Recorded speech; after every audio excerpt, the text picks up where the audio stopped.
নরসিংদীতে এবার শীতকালীন সবজির বাম্পার ফলন হয়েছে, বাজার দরে খুশি চাষিরা। আরো খবর জানাতে নরসিংদী থেকে সরাসরি যুক্ত হচ্ছেন সহকর্মী হৃদয় খান। হৃদয়, সবজির বাম্পার ফলনে চাষিরা কি বলছেন?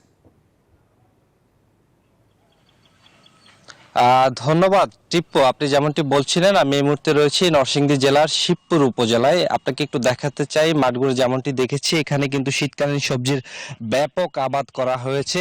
আমি এই মুহূর্তে যে মাঠটিতে রয়েছি, এখানে প্রায় 50 শতক জমিতে কৃষক সিম এবং সিমের পাশাপাশি কিন্তু ফুলকপি এবং বাঁধাকপির আবাদ করেছেন কৃষক। কথা বলেছিলাম কৃষকের সাথে, তিনি আমাদেরকে যেমনটি জানিয়েছেন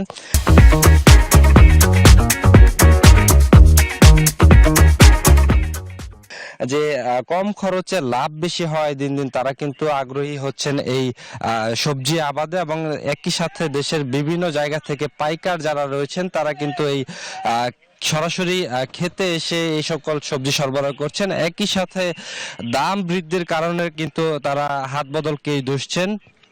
কথা বলেছি কৃষি সম্প্রসারণ অধিদপ্তরের সাথে, তারা যেমনটি জানিয়েছেন কৃষকদেরকে সব ধরনের সহযোগিতা করা হচ্ছে কৃষি বিভাগের পক্ষ থেকে, এবং এই বছর নরসিংদীতে প্রায় 10,000 হেক্টর জমিতে শীতকালীন সবজির আবাদ করা হয়েছে।